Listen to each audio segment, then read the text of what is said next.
Kami dari tim Satgas Pencegahan COVID-19 RW 8 perlu menyampaikan beberapa hal sebagai berikut, bahwa kami mempunyai tugas satu, untuk mencegah terjadinya wabah COVID-19 masuk di area RW 8 Rungkut Mapan Barat. Untuk itu perlu kami terapkan beberapa ketentuan, antara lain satu, wajib memakai masker. Kemudian kedua, wajib diukur suhu. Ketiga, ojol tidak diperkenankan apabila tidak ada order. Berikut juga dengan menjaga jarak. Dalam hal ini, kami dari Satgas Pencegahan COVID-19 didukung juga oleh beberapa instansi dari TNI, kemudian dari Polri, sehingga kerja kami merasa terlindungi dan diayomi oleh beberapa perangkat tersebut. Adapun tugas dari pencegahan COVID-19 ini adalah kelanjutan dari karantina mandiri yang sudah pernah dilakukan oleh RW 8. Karantina mandiri RW 8 dilakukan pada tanggal 6 April hingga tanggal 21 April 2020. Selanjutnya pada tanggal 22 April kita melanjutkan dengan dibentuknya Satgas Pencegahan COVID-19 Rungkut Mapan Barat.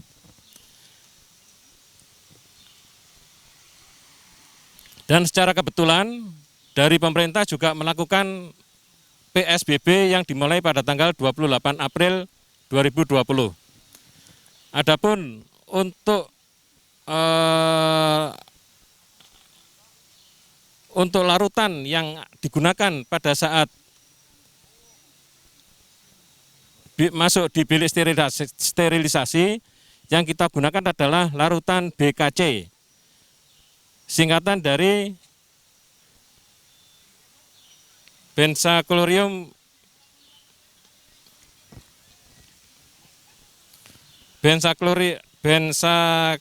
klorid 0,05%. Adapun larutan ini aman untuk kulit dan sudah direkom oleh pihak Pemkot.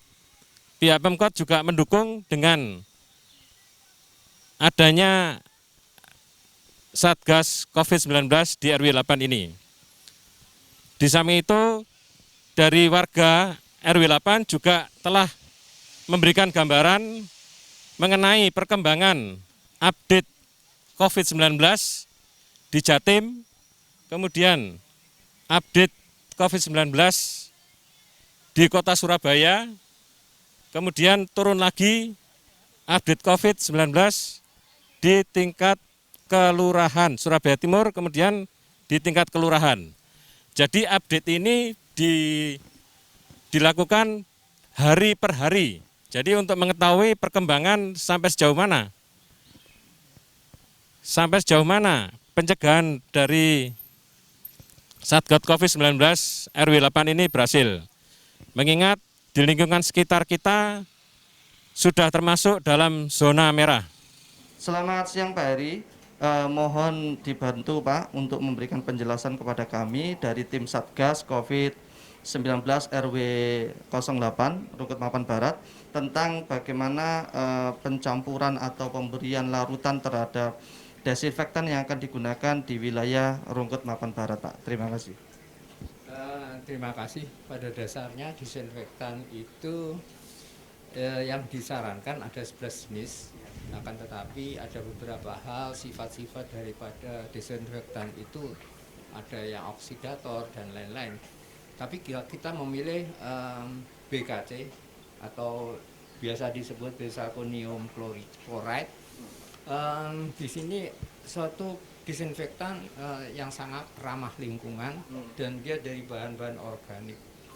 Nah, tentunya sebelum kita menjalankan itu perlu adanya cek awal apakah pembelian dari pembeli itu sudah terpenuhi adanya suatu persyaratan-persyaratan. Antara lain misalkan kita menggunakan pH, kemudian dengan ada bahan-bahan yang apakah dia mengandung oksidator atau tidak. Tapi BKC ini tidak berbahaya dan tidak mengandung bahan-bahan yang sifatnya korosif dan lain-lain. Yang direkomendasikan itu BKC adalah 0,05%. Sedangkan yang asli itu ada yang BKC 80, ada yang 50. Kebetulan kita disediakan 50% untuk dijadikan menjadi 0,01%. Jadi nanti kita aduk di sana. Kira-kira bahan-bahannya antara lain BKC itu sendiri yang murni 50%, kemudian air tentunya air PDAM. Iya. Jadi setiap 100 liter itu kira-kira sekitar 200 BKC. 200 mili BKC yang harus kita siapkan di sana.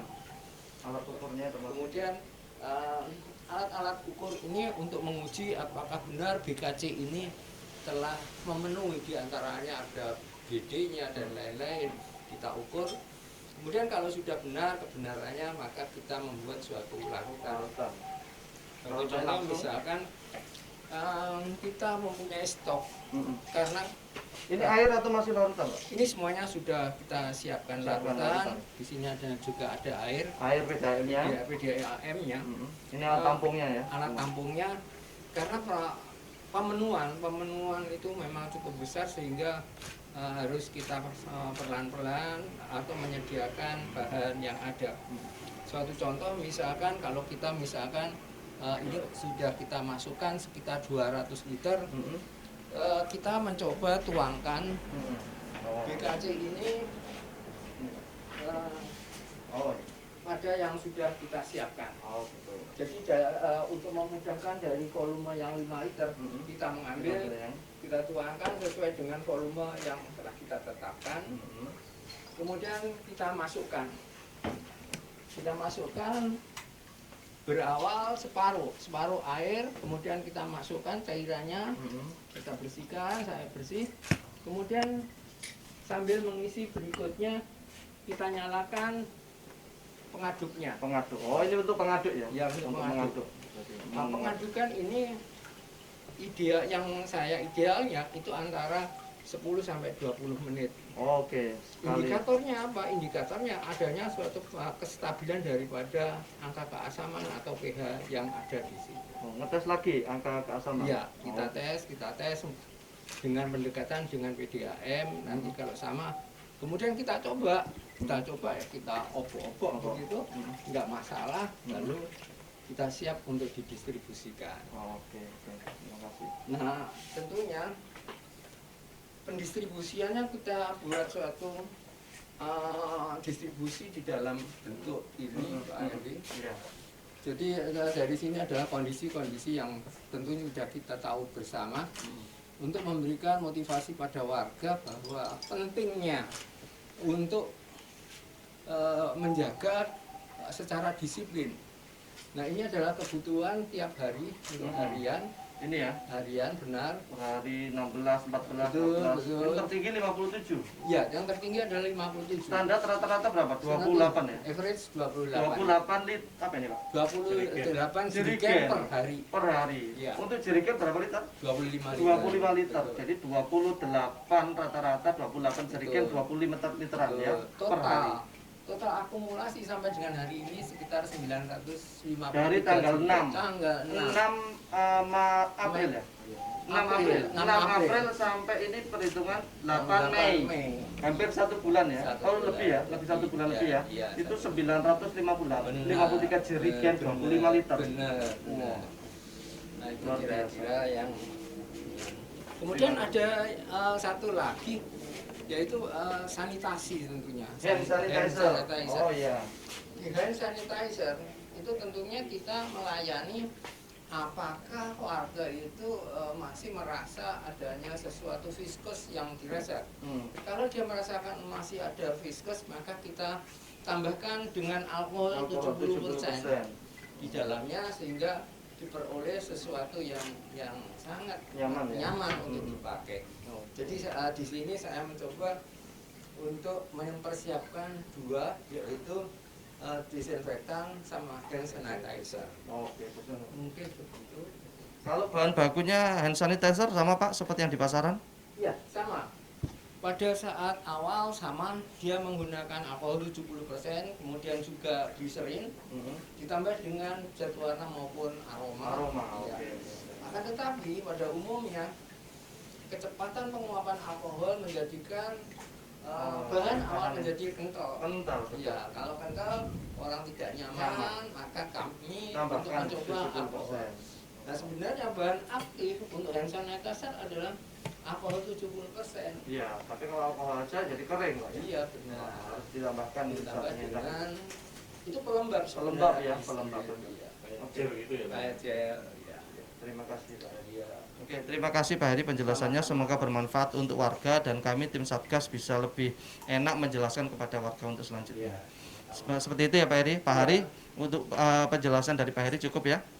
Kami akhiri, terima kasih Pak Heri. Sekali lagi selamat siang.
Saya warga RW 08, RW 8 Barat sedang menjalani karantina mandiri karena saya pulang dari daerah dan atas inisiatif saya sendiri saya melakukan PSBB,